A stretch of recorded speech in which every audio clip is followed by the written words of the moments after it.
좋아요, 구독. 그리고 지금 이번 주 같은 경우는 실적 발표가 굉장히 많습니다. SK 하이닉스도 있고요. 미국의 기업들도 많이 있기 때문에 제 생각에 이번 주만큼은 그래도 실적이 모든 것을 좀 압도하는 그런 시장이 되지 않을까라고 생각을 하기 때문에 실적 발표를 잘 보셔야 될 것 같습니다. 최근에 뭐 발표가 됐던 실적 바라보면 안 좋았잖아요. 그죠? 이번 주에 좀 기대해 볼 만한 실적이 있을까요? 있습니다. 아, 우리 있네요. SK 뭔가요? 하이닉스가 네. 이번 주에 발표를 하게 되죠. 네. 이제 뭐 잠정 실적이다, 뭐 최종 실적이다 말이 많은데 최종 실적 발표를 이번 주에 하게 되고요. 네. 지금 시장에서는 흑자 전환에 대한 기대감이 굉장히 높습니다.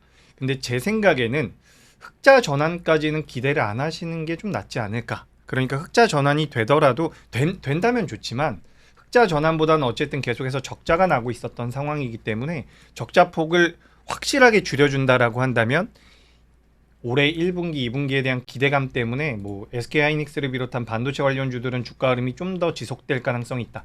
우상향이 좀 더 지속될 가능성이 있다라고 보기 때문에 이번 주에는 SK 하이닉스의 실적 발표가 굉장히 중요하고요.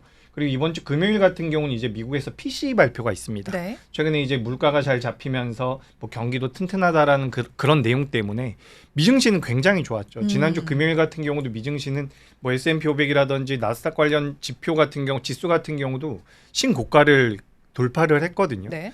그래가지고 뭐 그런 부분들을 우리가 고려해봤을 때는 PCE 이후에도 미증시가 견고하다면 우리나라 시장도 이제는 좀 따라붙지 않을까 네. 그렇게 생각을 하고 있습니다. 저희 이제 기대해도 되는 거 맞아요? 지금 우리나라가 네. 2024년도 들어서 전 세계적으로 이제 대만과 우리나라 시장이 굉장히 안 좋았어요. 네. 다른 나라들은 그렇게 나쁘지 않았거든요. 일본 같은 경우는 뭐 30년 만에 최고점을 돌파하고 있는 상황이고, 그리고 대만과 이제 우리나라 같은 경우는 어떻게 보면 산업 구조가 굉장히 비슷하죠. IT 부품 쪽에 많이 치중이 되어 있기 때문에 여러 가지 이거 그러니까 이제 우리나라 시장에 대한 분석에도 이견이 굉장히 많죠. 네. 우리나라가 왜 하락했느냐, 뭐 수급적으로 외국인이 매도를 해서 하락을 했다라는 말들도 있고요. 우리나라 기업들에 대한 그런 문제 제기도 있는데 사실상 미국에 상장되어 있는 반도체 기업들은 주가가 굉장히 좋습니다. 그런 걸 따져본다라고 한다면 우리가 지금 우리나라와 대만만 안 좋다라고 본다면 제 생각에는 이 지정학적 리스크가 꽤나 부각이 되고 있는 것 같아요. 그러니까 우리나라랑 북한 간의 지정학적 리스크, 사실 이 부분 같은 경우 굉장히 오래전부터 부각이 됐던 내용이라 우리가 좀 무시할 수 있는, 네. 별거 아닌 일로 치부할 수 있지만 지금 이제 대만 쪽에서 선거가 끝나고 나서 미국과 중국의 대립이 계속해서 극화되고 있는 부분이죠. 그렇기 때문에 대만과 우리나라에서 자금이 좀 이탈한 게 아닌가라는 생각도 좀 들고요.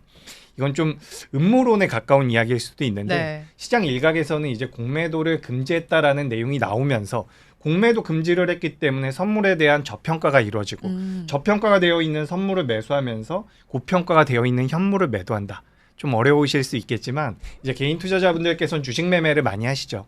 매수와 매도를 하시는데 실제로 이제 큰 자금을 운영하고 있는 기관이나 외국인 투자자 같은 경우는 선물, 이 파생 시장을 많이 이용하게 됩니다. 네. 그래서 선물과 현물이라는 것은 주식이죠.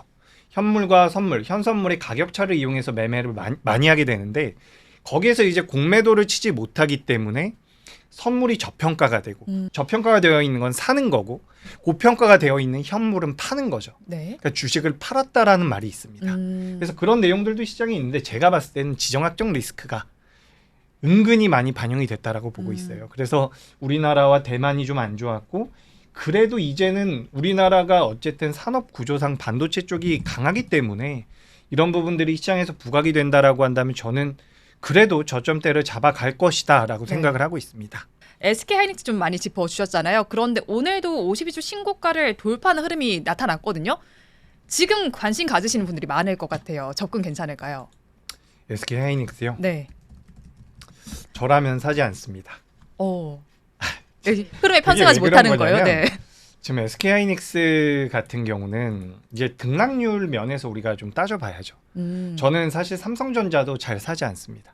삼성전자 같은 경우는 제가 좀 공격적인 말로 들리실 수도 있겠지만 네.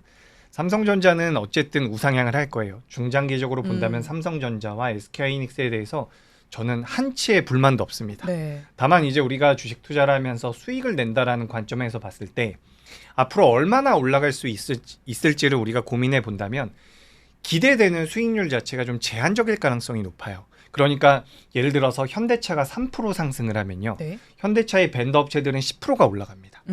삼성전자가 5% 올라가면 그 밑에 있는 기업들은 10% 넘게 올라간다라는 거죠. 그래서 우리가 그런 관점에서 봤을 때는 대형주 같은 경우는 내가 이제 내 포트의 이제 주인으로서 메인 종목으로 가져가는 건 좋습니다. 그래서 제가 조금 정정을 드리자면 하이닉스를 메인으로 가져가시기엔 좋습니다. 네. 근데 이제 수익률 게임적인 측면에서 봤을 때는 좀 더 아랫단에서 움직이고 있는 변동성이 크게 나오는 기업들이 있죠.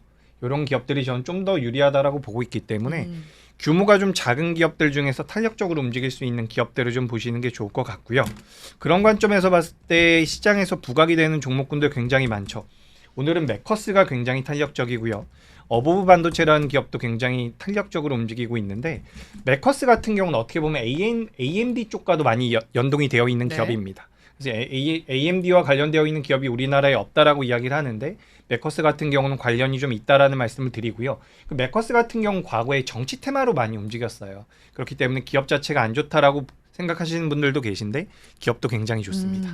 자금 여력도 많은 기업이고 그리고 어보브 반도체 같은 경우는 MCU라고 해요. 마이크로 유닛 컨트롤러라 그래가지고 가전제품에 들어가는 네. 어떻게 보면 좀 사양이 낮은 칩을 만드는 회사라고 보시면 됩니다. 근데 이제 지난주에 갤럭시 언팩 행사에서 부각됐었던 것들이 몇 가지 있죠. 뭐 갤럭시 링도 있었고요.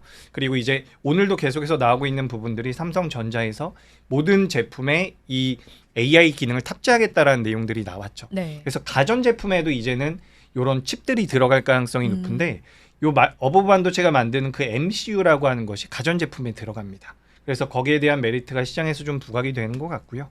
그리고 뭐 네오셈이라든지 오킨스 전자 같은 기업들 계속해서 주가 흐름이 나오고 있어요. 솔직하게 말씀드려보자면 저는 저번 주 후반쯤에는 네. 이제 HBM과 CXL 같은 경우 저희는 거의 끝났다라고 생각을 했거든요. 솔직하게 말씀드려서. 그래서 이제 저점대에 있는 전공정 기업들이 많이 올라오지 않을까라고 기대를 했었는데 지난주 금요일과 오늘까지의 흐름을 놓고 보자면 이 종목군들도 여전히 살아있다라고 생각을 하고 있습니다. 그래서 이제 SK하이닉스도 물론 좋고요. 네. 물론 굉장히 좋습니다. 제가 SK하이닉스 조금만 정정을 드릴게요. 네. 왜냐하면 SK하이닉스가 작년까지 적자였어요. 그렇기 때문에 흑자 전환이 되는 것은 올해고 실제로 우리가 대표적인 이 메모리 반도체 기업이 삼성전자와 SK하이닉스와 마이크론이 있다라고 한다면 작년 1분기 대비해서 작년 4분기 때 매출이익이 가장 많이 는 기업이 SK하이닉스입니다. 모두가 알고 계신 것처럼 이 HBM에 관련되어 있는 메리트가 굉장히 크고 2024년도에도 이 HBM 후속 제품에 대한 메리트가 굉장히 부각될 가능성이 높죠.